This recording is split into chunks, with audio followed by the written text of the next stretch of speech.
नमस्कार, मैं हूं डॉक्टर प्रसून। बिहार चुनाव 2025 को लेकर बड़ी खबर आ रही है। बिहार में एनडीए को प्रचंड बहुमत मिल रहा है, ऐसा दिख रहा है रुझानों में। पीएम मोदी शाम को 6 बजे बीजेपी दफ्तर पहुंचेंगे, जहां वह अपने कार्यकर्ताओं को संबोधित करेंगे। आपको बता दें कि बिहार के तारापुर से बीजेपी प्रत्याशी और उप मुख्यमंत्री सम्राट चौधरी दोबारा आगे हो गए हैं। हाजीपुर सीट से बीजेपी के अवधेश सिंह आगे हो गए हैं। दानापुर सीट से बीजेपी प्रत्याशी राम कृपाल यादव भी आगे चल रहे हैं।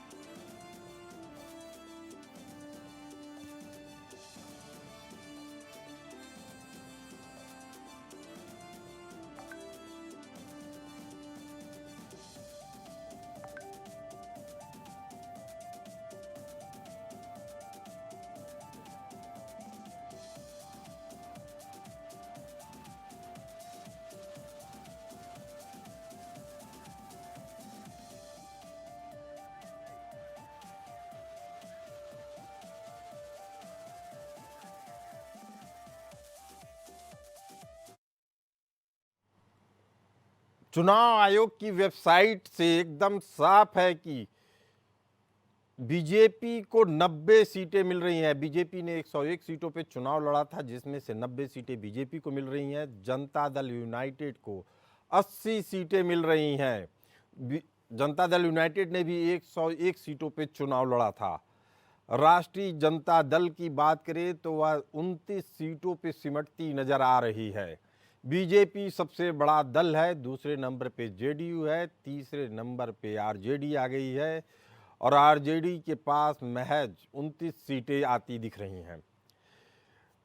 चिराग पासवान की लोक जनशक्ति पार्टी रामविलास पासवान को 20 सीटें मिल रही हैं। आपको बता दें कि 29 सीटों पे दावा ठोका था चिराग पासवान ने, जिसमें से 28 सीटों पे चुनाव लड़ रहे थे। एक सीट अवैध घोषित हो गई थी, उनका नामांकन रद्द हो गया था। उसमें से 20 सीटों पे 28 में से 20 सीटों पे चिराग पासवान चुनाव जीत रहे हैं। कांग्रेस की बात करें तो 5 सीटों पे कांग्रेस चुनाव जीत रही है। ओवैसी की एमआईएम, एआईएमआईएम 5 सीटों पे चुनाव जीत रही है। उपेंद्र कुशवाहा की राष्ट्रीय लोक मोर्चा 4 सीटों पे चुनाव जीत रही है। सीपीआई एमएल की बात करें तो वह 4 सीटों पे चुनाव जीत रही है। जीतन राम मांझी की हिंदुस्तानी अवाम मोर्चा 4 सीटों पे चुनाव जीत रही है। कम्युनिस्ट पार्टी ऑफ इंडिया और बहुजन समाज पार्टी भी एक एक सीट पर बढ़त बनाए हुए है। आंकड़ों को देखें तो उससे साफ हो रहा है कि 2043 सीटों के रुझान में एनडीए क्लीन स्वीप कर रही है।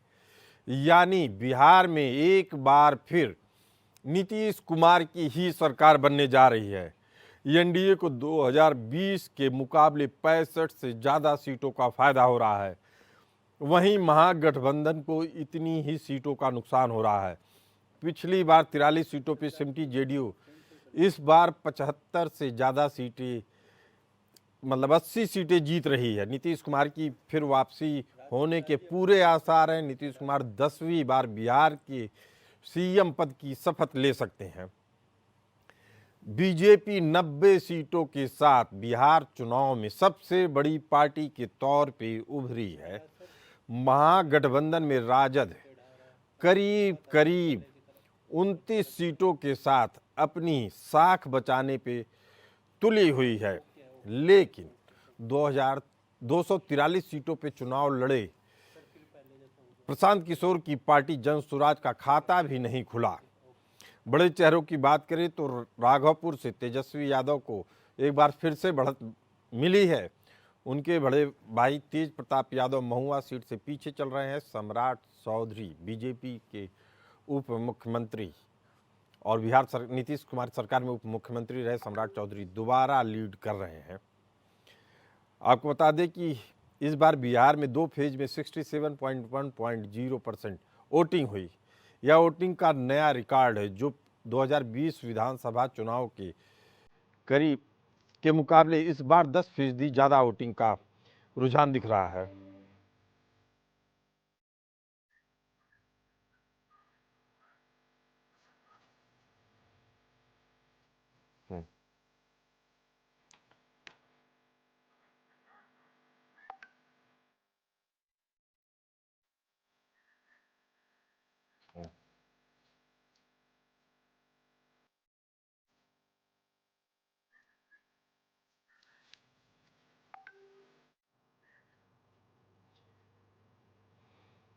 बिहार विधानसभा को लेकर जो रुझान सामने आ रहा है उसी पे चर्चा करने के लिए हमारे साथ मौजूद हैं डॉक्टर भूपेंद्र कुमार वरिष्ठ पत्रकार, डॉक्टर तपन भारती वरिष्ठ पत्रकार, राज छविराज प्रवक्ता कांग्रेस और अविनाश पासवान प्रवक्ता जेडीयू।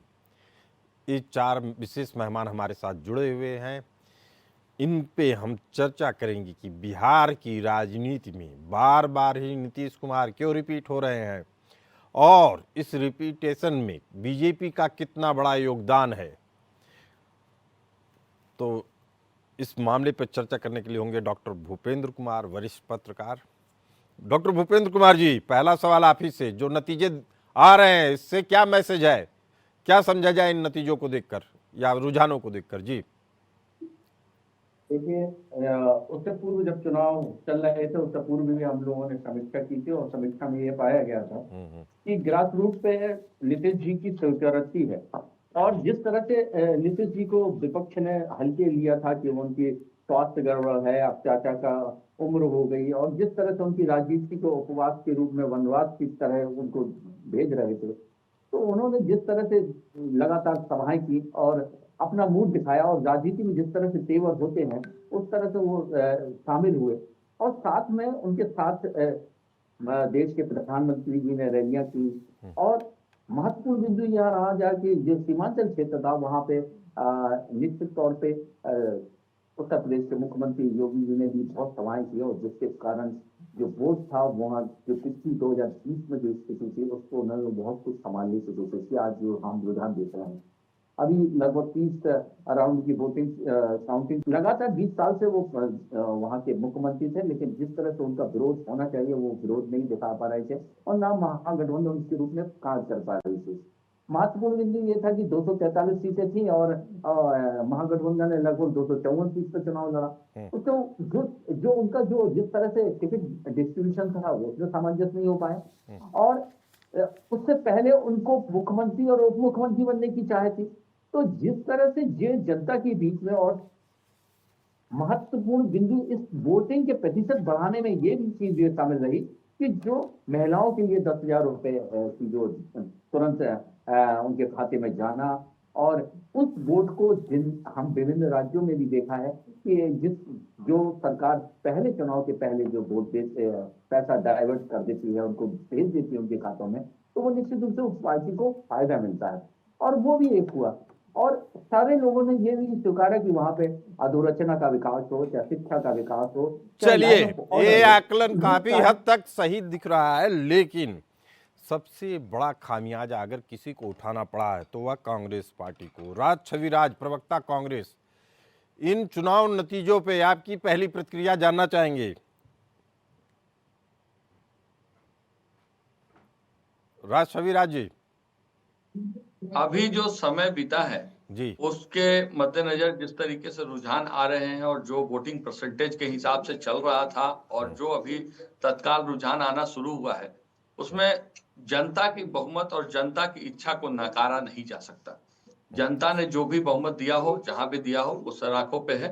बहरहाल अभी रिजल्ट पूरी तरह से आना बाकी है और जब तक पूरी तरह से रिजल्ट सामने नहीं आ जाए उसमें कुछ भी बोलना बड़बोलापन जैसा होता है। बहरहाल कहीं ना कहीं देखिएगा तो बिहार की जनता ने जो बेरोजगारी और पलायन के अगेंस्ट जाकर के जो वोट किया था उसके मद्देनजर अभी हम लोगों को लग रहा है कि ग्रामीण क्षेत्रों से अभी रुझान आना बाकी है और थोड़ा समय हमको लगता है कि देना चाहिए। बजाय सवा 1 बज रहा है। हम चुनाव आयोग की वेबसाइट पे जो आंकड़े आ रहे हैं उसके हिसाब से बता रहे हैं आपको कि 90 सीटों पे बीजेपी आगे है, जनता दल यूनाइटेड 81 सीटों पे आगे है, 28 सीटों पे आरजेडी सिमट गई है, इंडियन कांग्रेस 5 सीटों पे सिमट रही है। अब बड़ा सवाल है कि आत्ममंथन का समय तो आ चुका है। आपको क्या लगता है कि अमूल चूल परिवर्तन आपकी नीतियों में होना चाहिए या आपकी पार्टी के चेहरों में? ईमानदारी से जवाब चाहता हूं। जी देखिए, बड़ी ईमानदारी से जवाब दूंगा। आपके बुलंद आवाज के पीछे कहीं ना कहीं यह बतला रहा है कि बुलंद भारत की बुलंद तस्वीर बदलने वाली है। बहरहाल 4 बजे तक यही मेरा भी कहना है कि 4 बजे तक रुक जाया जाए और अभी किसी भी तरह के जनता के निर्णय को सहजता से स्वीकारने के लिए कांग्रेस पार्टी पूरी ईमानदारी से आपको जवाब देगी, लेकिन उसके लिए कुछ समय और मोहलत जरूर देना चाहिए। बहुमत अभी पूरी तरह से पूर्ण रूप से नहीं आया है और जो आएगा उसके आधार पर जरूर बताया जाएगा। बहरहाल अगर जनता का माइंडेट अभी 90 और 99% अगर वहां पे है, 90 सीट उनको मिल रही है, तो इसके लिए जनता का अगर वो आदेश है तो जनता का आदेश सिर आंखों पर है। सिर आंखों पे है, लेकिन अभी रणनीति की बात की जाए और सारी चीज़ तो बेमानी लग रही हैं, चूंकि अब मुद्दों की बात तो होगी ही होगी। अविनाश पासवान जी प्रवक्ता जेडीयू हैं। अविनाश पासवान जी, जो ये आंकड़े आ रहे हैं इसके क्या संदेश हैं? इसके देखिए, मैं आपको बताऊं, सिंपली मैंडेट जो भी मिला है एनडीए गठबंधन को, उसका सिंपली यही मैसेज दिया जा रहा है पब्लिक द्वारा कि माननीय मुख्यमंत्री नीतीश कुमार जी ने जो दौर शुरू किया है उसी को कंटिन्यू करना है। विकास का जो दौर शुरू किया है, हम अराजकता की तरफ, हम क्राइम की तरफ नहीं जाएंगे। जनता ये समझ चुकी है कि सिर्फ वही एक ऐसे व्यक्तित्व हैं बिहार में जो कि बिहार को एक विकसित राज्य बना सकते हैं। मैं आपको बताऊं, जिस तरीके से उन्होंने महिलाओं के लिए समावेशी काम किया है, महिलाओं को जीविका दीदी के माध्यम से अगर आप देखें तो महिलाओं ने इसलिए बढ़ चढ़ के जो वोटिंग की है वो सिंपली यही संदेश दिया जा रहा है माननीय मतलब जनता द्वारा कि यही हमारे गार्जियन है और यही बिहार की छवि को सुधार सकते हैं, ना कि सिर्फ देश के स्तर पे बल्कि विश्व के स्तर पे। चलिए, विश्व के स्तर पे इसलिए बता रहा हूं क्योंकि अभी जीविका दीदी का जो मिशन है, जीविका योजना, उसका आंकलन वर्ल्ड बैंक ने भी किया था और उन्होंने रिपोर्ट पे अपने कहा है कि जीविका जो योजना है वो एक इंक्लूसिव डेवलपमेंट का एक मानक है, अगर आप देखें तो। चलिए, मानक है, इस मानक में डबल इंजन की सरकार अहम भूमिका निभाएगी। तपन भारती वरिष्ठ पत्रकार हमारे साथ मौजूद हैं। तपन भारती जी, आपका आकलन समझना चाहूंगा इन रुझानों को लेकर। देखिए, मेरी नजर में तो मल्टीपल फैक्टर है, एक ही कारण नहीं है। सुशासन की बात है, केवल सुशासन के नाम पर बिहार में कोई जीत हासिल नहीं हो सकती। जिस तरह से चुनाव के पहले एनडीए की रणनीति दिखाई पड़ने लगी, एक पर एक चैप्टर खुलने लगा। पहला उन्होंने किया कि बिजली 125 यूनिट उन्होंने फ्री कर दिया, तो lower middle class, lower class, इसको तो बिल्कुल बल्ले बल्ले हो गया कि भाई बिजली का तो कोई बिल ही नहीं आ रहा है, खुश हो गया। उसके बाद अचानक एनडीए सरकार की ओर से घोषणा आती है कि महिलाओं को हम 10,000 रुपये देंगे। वो संख्या पता नहीं 1.25 करोड़ है कि 1.5 करोड़ है, वो मायने रखता है। और एक माँ जो है जिसको 10,000 रुपये मिलेगा, वो अपने घर में किसी को प्रभावित भी कर सकती है कि भैया जो सरकार हमें दे रही है, मिल रही है।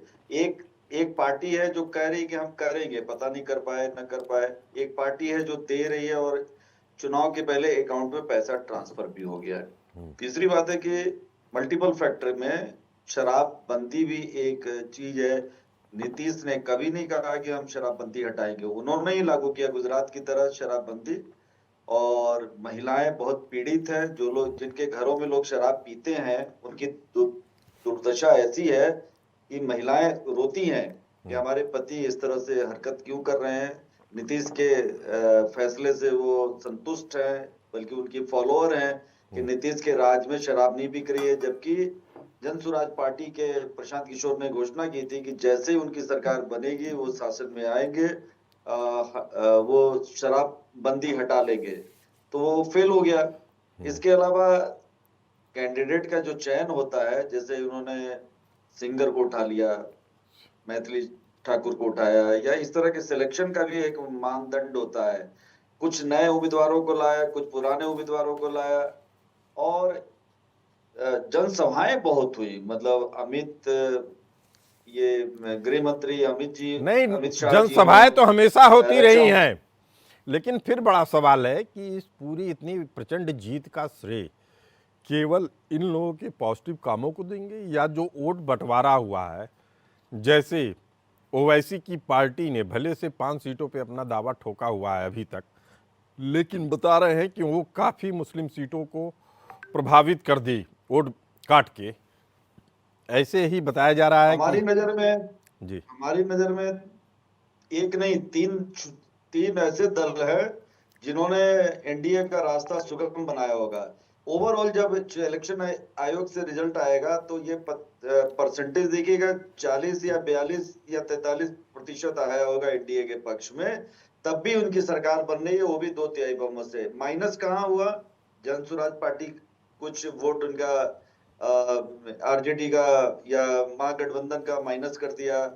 फिर लालू जी के पुत्र, जो बड़े पुत्र, उन्होंने एक नई पार्टी बना ली, तो उनकी पार्टी ने भी कहीं 500 काट लिया, कहीं 200 वोट काट लिया। ओवैसी की पार्टी बड़ी प्रभावशाली थी, पूर्वांचल, पूरब बिहार हो, कटिहार से लेके अररिया से लेके सहरसा वगैरह तमाम मुजफ्फरपुर तक, उनकी पार्टी ने भी बहुत सारे वोट काटे। और एक बात और है, हम ये कभी नहीं भूले, महिलाओं ने तो बिल्कुल जमकर, चूंकि उनका परसेंटेज भी बहुत अच्छा था, पुरुषों की तुलना में 9% अधिक महिलाओं ने वोट डाला। वोट क्यों डाला? उनको सुशासन पसंद था, उनको शराबबंदी वाला बिहार पसंद था। महिलाओं को लगता है कि हमारी बेटियां नीतीश राज में ही सुरक्षित हैं, लालटेन युग में खतरा है। ये सारी बातें मैं कह रहा हूं कि मल्टीपल कारण है, और इन्हीं वजहों से नीतीश जी की दोबारा वापसी हो रही है। अब 21वें साल में इनका शासन प्रवेश करेगा। पहली बार 20 साल पहले मुख्यमंत्री बने, बीच में कुछ समय के लिए आरजेडी के साथ इन्होंने सरकार बनाई थी, बहुत अल्पकाल था, शायद 1 साल होगा। अब ये 5 साल और इनको जनता ने इनको मौका दिया है, नहीं 25 साल पूरा करेगा। गुजरात के बाद पहला बिहार राज्य है जहां एनडीए को इतना लंबा शासन करने का मौका मिल रहा है। इसका असर अगले साल असम असेंबली का इलेक्शन होने वाला है 2026 में, 2027 में पंजाब में इलेक्शन होगा, यूपी में इलेक्शन होगा।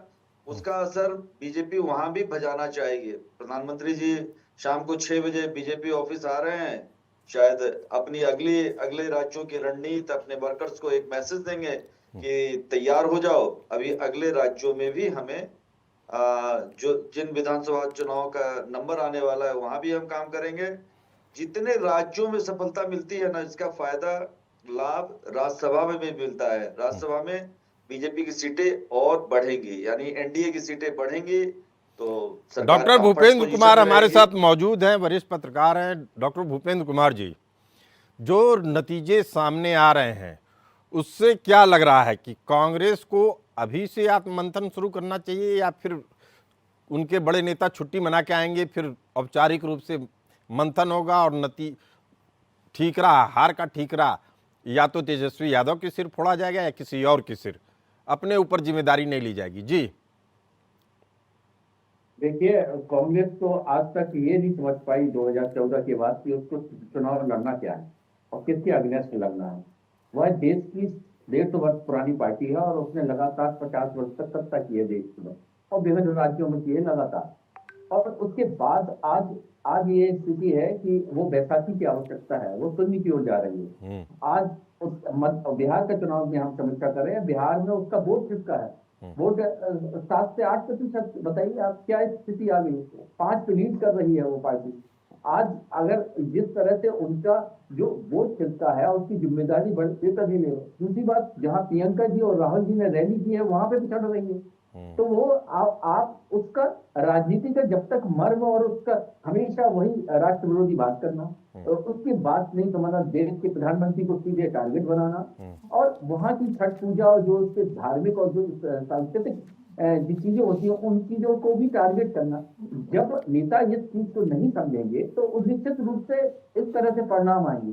उनको इस चीज के, हमारा तो ये सुझाव रहेगा कि जो उनकी एडवाइस कमेटी है या जो उनको ये बात बताती है या इनकी स्पीच या जिस तरह से उनको, मुझे लगता है कि उनको कोई नहीं समझाता है, वह खुद समझते हैं और इतने समझदार हैं।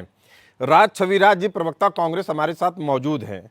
राज छविराज जी, क्या कांग्रेस तुष्टीकरण की राजनीति अब छोड़ेगी या उसको छोड़ने पर विचार करेगी? ये बड़ा सवाल है, पैनलिस्ट यही पूछना चाह रहे हैं। देखिए, बिहार बेसिकली कांग्रेस, बिहार में जो स्थितियां हैं, बिहार राजनीतिक तौर पे सजग और सुदृढ़ है, और ऐसी स्थितियों में बिहार की जनता को अगर कहिएगा तो राजनीतिक किसी भी तरह की सूझबूझ से विभिन्न जगहों से थोड़ी ज्यादा मजबूती से अपने आप को दिखाता है। तो उसमें एक बहुत बड़ा मुद्दा लेकर के हम लोग चले थे, बेरोजगारी और पलायन।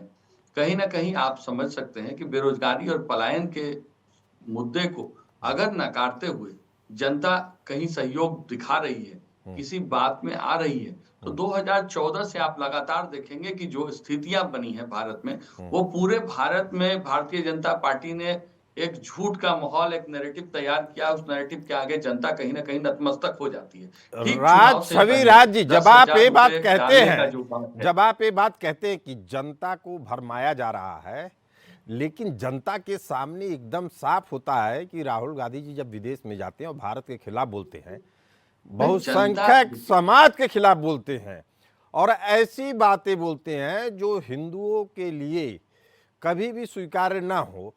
ये बातें अगर आप सीधे सीधे नहीं स्वीकार करेंगे तो माना यही जाएगा कि आपने 90-95 चुनाव अब तक हार चुके हैं, अगला चुनाव भी होगा तो 96 हो जाएगा, इससे ज्यादा कुछ नहीं बदलना है। लेकिन अगर इस आंकड़े को बदलना चाहेंगे, सुन लीजिए मेरी बात छवि राज जी, इस आंकड़े को बदलना है तो आत्ममंथन करना होगा। पहले आपके यहाँ हार पे आत्ममंथन होता था, नेता खुल के बोलते थे। आज की तारीख में कोई बोलने वाला ही नहीं बचा, जो बोलता है वो पार्टी से बाहर हो जाता है। मुद्दा ये कि अब आत्ममंथन की आवश्यकता है और बिहार की जनता को समझने की आवश्यकता है कि अगर इसके बावजूद हमारे फेवर में वोट नहीं हो पा रहा है तो बिहार की जनता आखिर किस उम्मीद पे है और क्या चाहती है। अरे बिहार की जनता ने साबित कर दिया कि तुष्टीकरण नहीं पसंद है। सुन तो लीजिए, डॉक्टर भूपेंद्र कुमार जी ने साफ तौर पे बताया और बिहार की जनता भी वही कर रही है, कह रही है मुझे तुष्टीकरण नहीं पसंद है, ईमानदारी से काम करिए जैसे नीतीश कुमार काम कर रहे हैं, महिलाओं का सम्मान करिए, उनकी भी भावनाओं को समझिए। महिलाएं तो बिहार की महिलाएं इस तरीके से सामने आई हैं कि अपने मुद्दों पे राजनीतिक समझ के चलते राजनीतिक दलों को मजबूर करके अपने पक्ष में फैसला करने पे मजबूर करती हैं। शराबबंदी बहुत बड़ा फैसला था, नीतीश कुमार को उसका बहुत बड़ा लाभ मिला है। कांग्रेस सरकार क्यों नहीं अपने शासित राज्यों में शराबबंदी लागू कर दे रही है? कर्नाटक से शुरुआत कर देनी चाहिए। जी नहीं, कर्नाटक से शुरुआत कर देनी चाहिए। वो शहरों की अलग अलग, अब बिहार उसके मद्देनजर शराबबंदी कानून एक व्यक्ति का अगर सोच है और उस व्यक्ति के सोच के बावजूद बिहार की महिलाएं इतनी जरूर समझ रही हैं कि हर घर शराब बिक रहा है, हर घर शराब का होम डिलीवरी चल रहा है। बावजूद इसके अगर आप ये कहते हैं कि शराबबंदी कानून के लिए महिलाओं ने आगे बढ़कर के साथ दिया, तो इसको मैं पूरी तरह से नकारता हूं। और मुझे ऐसा लगता है कि अभी जो सरकार ने 10,000 रुपए की योजनाएं जो लाई और सरकार को सीधे तौर पे यह समझ में आ रहा था, आम जनता को लग रहा था कि जो अकाउंट में वो पैसा आया है वो कहीं ना कहीं, चूंकि बिहार नहीं पूरा भारत ही एक तरह से गरीबी के चपेट में है, एक तरफ अमीरी का बोलबाला है तो दूसरी ओर लोगों को अपना सिलेंडर जुटाने में भी समस्या हो रहा है। ऐसे में बिहार ऐसे गरीब प्रदेश में अगर 10,000 रुपए की सहायता राशि आती है तो वो बहुत मायने रखता है और उस मायने पर कहीं ना कहीं महिलाओं ने वोट जरूर किया है। लेकिन अगर शराबबंदी की बात करेंगे तो शराबबंदी है कहाँ? महागठबंधन अगर 30,000 रुपए देने का वादा करता था, हर घर नौकरी देने का वादा करता था, जिससे साफ था कि हर घर नौकरी देना, सरकारी नौकरी देना किसी के बस की बात नहीं है। बिहार की जनता ने इन वादों को नकार दिया और उन्होंने वास्तविकता को स्वीकारा। तो ये मान के चलिए ना आपके 10,000 रुपए से बिक रही थी, न 30,000 के वादे से अगर बिहार की जनता ने फैसला लिया तो अब बहुत ही बुद्धिमानी से फैसला लिया है कि उसको किस तरफ जाना है, तुष्टीकरण का विरोध करना है। देश में दंगे होते हैं, तमाम तरह की चीजें होती हैं और उसका ठीकरा उस पर फोड़ा जाता है जो वास्तव में शांति से रहना चाहता है। मैं फिर कह रहा हूं, जैसा कि पैनलिस्ट भी कह रहे हैं, डॉक्टर भूपेंद्र कुमार, तपन भारती, इन लोगों का कहना है कि अगर आपने आत्ममंथन नहीं किया और अभी से नहीं किया तो ये आंकड़े ऐसे ही बने रहेंगे। हर राज्य के नतीजे इसी तरीके से आएंगे और आप कहेंगे कि कभी सर के नाम पे गड़बड़ी की गई, कभी ईवीएम के नाम पे गड़बड़ी की गई, लेकिन आप ये मानने को तैयार नहीं होंगे कि राहुल गांधी जी ही इस पूरी गड़बड़ी के पीछे हैं। उनके भाषण जिम्मेदार है, उनकी नीतियां जिम्मेदार है। नीतियों पे आप लोगों को सोचना होगा, लेकिन अभी नीतियों पे सोचेगा कौन? तपन भारती जी, कौन सोचेगा कांग्रेस की नीतियों पे? जी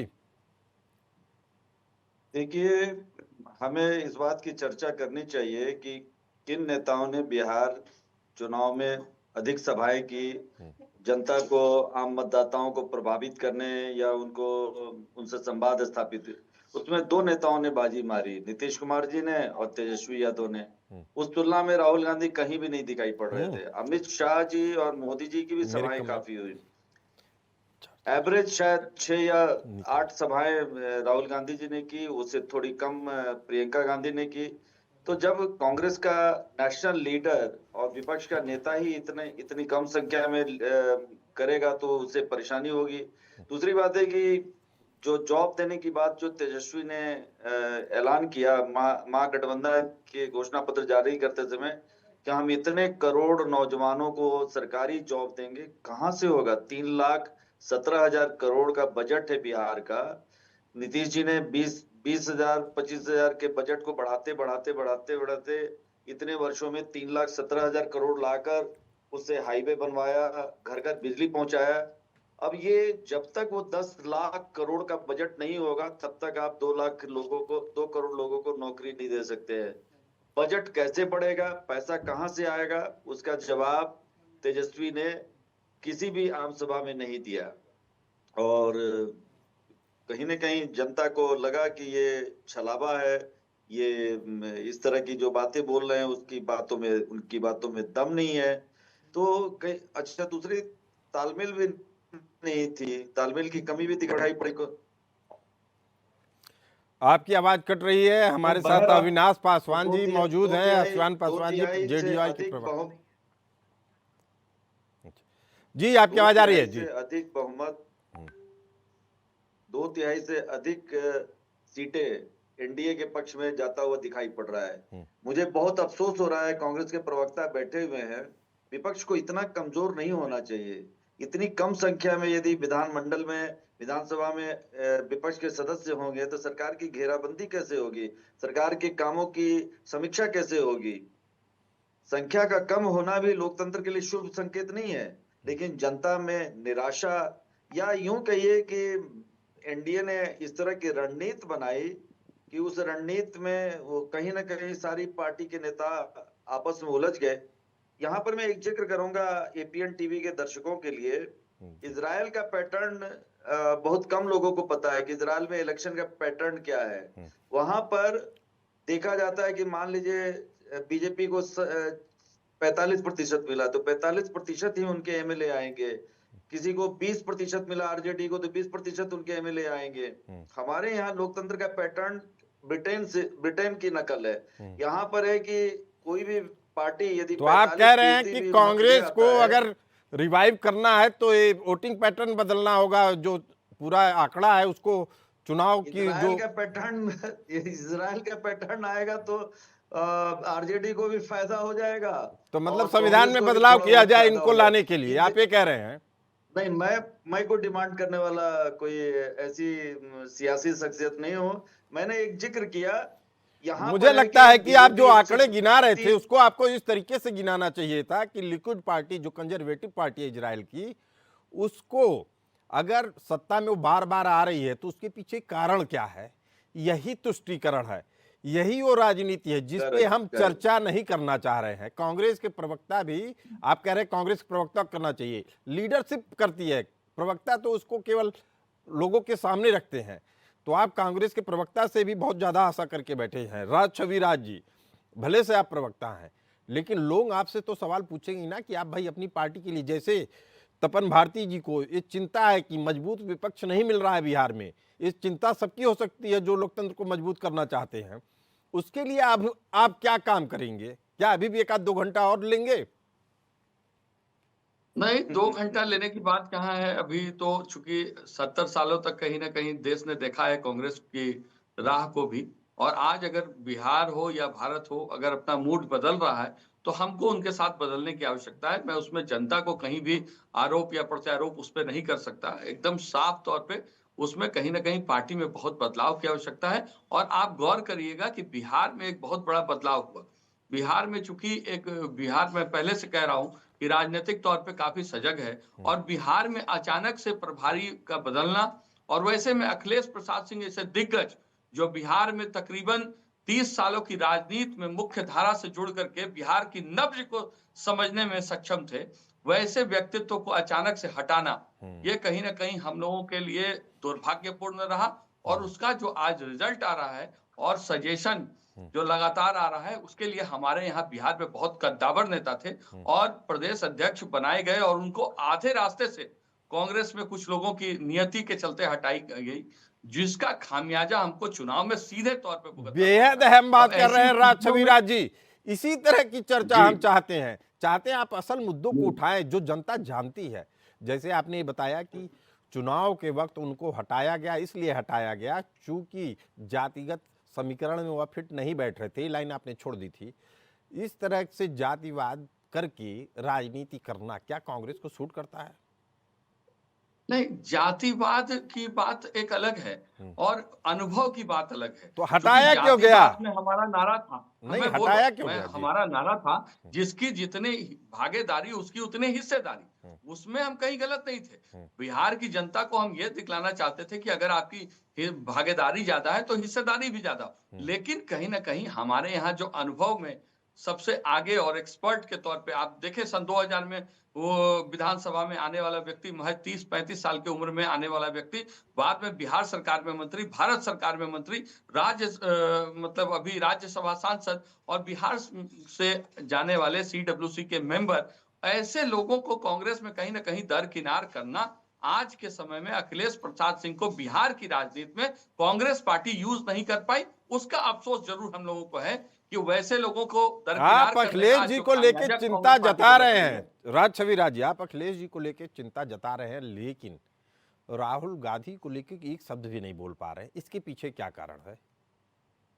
देखिए, चूंकि अब मुद्दा है कि शीर्ष नेतृत्व किस तरीके से देखता है और किस तरीके से वो कांग्रेस को या विभिन्न राज्यों में कांग्रेस को किस तरीके से प्रेजेंट करना चाहता है, ये उनका अपना हो सकता है। लेकिन बात जहां तक ईमानदारी की होगी और बात जहां तक नैतिकता पूर्ण बात करने की होगी, तो उसमें मैं अपने इन बातों को जरूर राज छविराज जी ने बहुत बोलूंगा। ईमानदारी से अपनी बात रखी है। उनका साफ कहना है कि जिस तरह के इशूज पे उनको बोलने के लिए कहा जा रहा है, शायद वह उनकी क्षमता से बाहर का है, लेकिन पार्टी के मंच पे वह अपनी बात जरूर रखेंगे, ईमानदारी से रखेंगे। और जो तपन भारती जी का सवाल था कि चिंता करनी चाहिए, तो चिंता अब कौन करेगा, किसकी जिम्मेदारी होगी? तपन भारती जी, आप ही से सवाल। देखिए, कई तरह की बातें कांग्रेस ने उठाई। वो मुसलमान समाज का एक ट्रस्ट है, क्या नाम है उसका, जिसको उन्होंने उनकी इतनी बंदिशें लगा दी हैं मोदी सरकार ने। जी जी। और तेजस्वी जी ने कहा कि इसको हम रिवाइव करेंगे, हम इस ट्रस्ट को मान्यता देंगे और बिहार पहला राज्य होगा जहां पर इस तरह की मान्यता देंगे। जनता ने इसको भी नकार दिया। तुष्टीकरण की जो राजनीति है, कि हम केवल मुस्लिम वर्ग को ही खुश करें, और कहीं ना कहीं इन्होंने ओबीसी के मैटर को भी उठाने का प्रयास किया।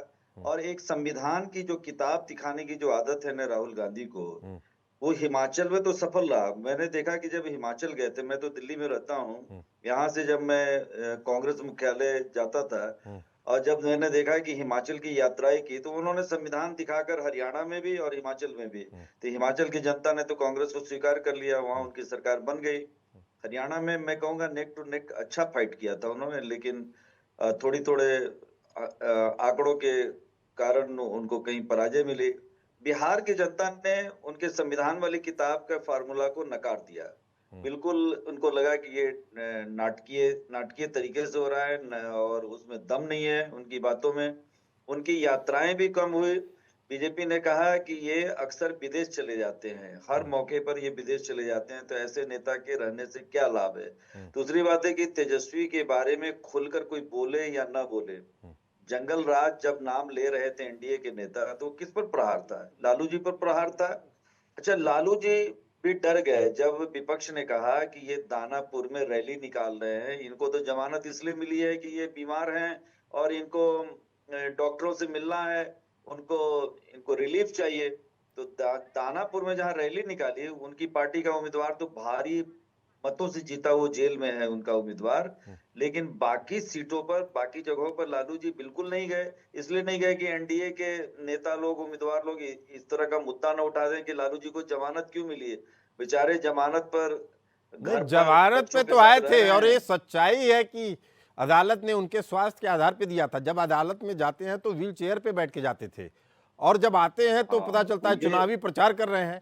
अब इसके बाद जनता भी आपकी मांग से उनको डर, नहीं, एनडीए नेताओं से नहीं डरता, उनको कोर्ट से डर था, उनको कोर्ट से डर था। और जनता भी जानती थी कि किस तरह का व्यवहार उनके साथ करना है। जनता को अब बेवकूफ नहीं बनाया जा सकता, जनता ने साफ कर दिया है। वक्त हो चला एक छोटे से ब्रेक का, बने रहिए हमारे साथ।